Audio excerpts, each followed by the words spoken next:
বাংলাদেশ আওয়ামী লীগ আবার ফিরবে এবং ভয়ঙ্কর ভাবে। এই জামাতের যত বংশ বীজ আছে না, যত বীজ আছে না, আমরা তো ইন্ডিয়া ভেঙে আসতে পারছি।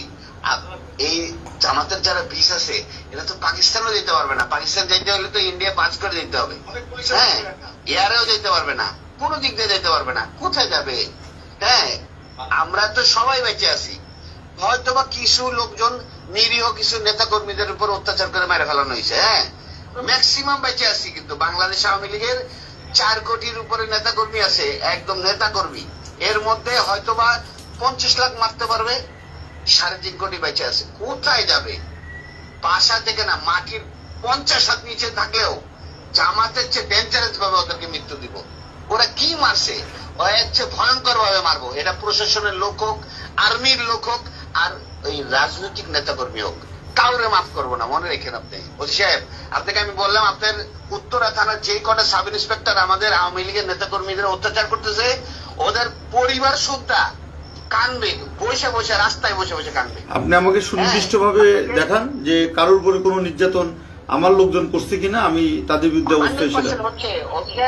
শোনেন, আমরা কোন অত্যাচারিত হয়ে আপনার মতো একজন থানা ইনচার্জকে ফোন করে এই রাত 1টা বাজে আপনাকে ফোন করে এত ডেসপারেটনেস কথা বলতেছে, আপনি বুঝতে পারতেছেন না আমাদের ওয়ালে কতটুকু পিঠ থেকে গেছে। হ্যাঁ, আমরা কিন্তু মার্ডার মামলার আসামি, 47টা মার্ডার মামলার আসামি। জানিও না কয়টা মার্ডার করছি। হ্যাঁ, আমি কিন্তু জানিও না যে আমি কয়টা মামলা করছি। কিন্তু আপনারা আমাদের নামে একটি মামলাও, আপনার একটি মামলাও কিন্তু পুলিশবাদী মামলা না। ওসি সাহেব, পুলিশি মামলাগুলো নিছে বিনা তদন্তে। হ্যাঁ, একটা আইন কাঠামোতে কোনোদিন বিনা তদন্তে কোনো মামলা হয় না। আপনার পুলিশ এতগুলো মারা গেল, কই আপনার একটা মামলা ফাইল করতে বলেন না আজ পর্যন্ত? ওসি সাহেব, এটা তো আমাদের ব্যর্থতা। আপনাদের চাকরি করা উচিত না। এটা সত্য, এটা সত্য। এই পুলিশগুলো যাই হোক, আওয়ামী লীগ বলেন, ধরেন ওরা আওয়ামী লীগের পরিবারের, কিন্তু পুলিশ ছিল তো।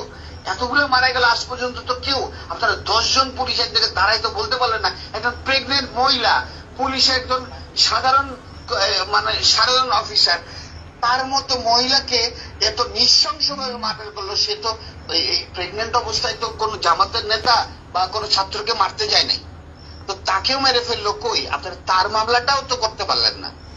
তো আপনারা এগুলো সিদ্ধান্ত হচ্ছে, এগুলো সব মামলা হবে। কোন সিদ্ধান্তই আপনাদের বাস্তবায়ন হবে না। সাহেব, আমরা রাজনীতি করে এসেছি। আমি আজকে 21 বছর প্রেসিডেন্ট সেক্রেটারি। আমার কি ওই ধারণা নাই বাংলাদেশের রাজনীতি কোন দেশের মানে কথায় চলে? হ্যাঁ, আমেরিকা কয়দিন সেভ করবে সাহেব? ঠিক আছে, আমরা ছোট চাকরি করি, ছোট মানুষ। আপনি করেন, আপনি আমার থানায় যে না সাহেব, আপনার তো ছোট মানুষ, কিন্তু আপনার কার্যক্রম তো বড় বড়। আপনার কার্যক্রম ঠিক করেন ওসি সাহেব। হ্যাঁ, আল্লাহর কসম, আমার কার্যক্রম যদি কোনো অপরাধ থাকে, এটা আমার কর্তৃপক্ষ বা আমার উপরওয়ালা আছে, সে দেখবে। তবে আমার কোনো অফিসার যদি অন্যায় করে থাকে, আপনি সেটা আমাকে দেন, আমি সেটা দেখবো। আমার বিরুদ্ধে যদি কোনো অভিযোগ থাকে সেটা দেন, আমি সেটা জবাব দেবো।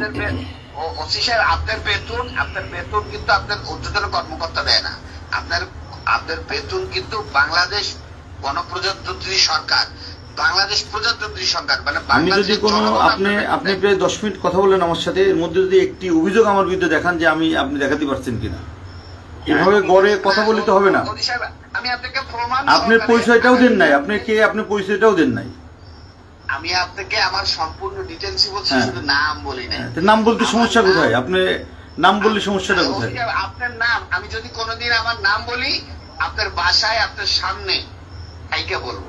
আমার বাপ যদি আমাকে জন্ম দিয়ে থাকে, আগামী 2 মাসের মধ্যে যদি আপনার কার্যক্রম এরকম থাকে, আপনার বাসায় আপনার সামনে যদি না বলতে পারি, আমার বাবা আমার জন্ম দেয় নাই। ঠিক আছে, আমি অপেক্ষায় থাকলাম, আপনি আসেন। হ্যাঁ, আমি আপনাকে মনে রাখেন, আপনি আরেকবার আরো যদি এরকম আপনার কার্যক্রম চলে, আগামী 2 মাসের মধ্যে আপনার সঙ্গে আমার একদম সরাসরি দেখা হবে। এবং আমার নাম আপনার যদি সরাসরি আপনার মনে না থাকে, আমার বাপ আমার জন্ম দেয়নি। ঠিক আছে, আপনি আসেন, 2 মাস ওয়েট করলাম। আর্মির হেল্প নিয়েন আপনি ওসি সাহেব, যদি আপনি এরকম কার্যক্রম থাকে, আপনার বাংলাদেশ আর্মির হেল্প নিয়ে। ঠিক আছে, অপেক্ষা করলাম, আসেন। জি জি, থ্যাংক ইউ ওসি সাহেব।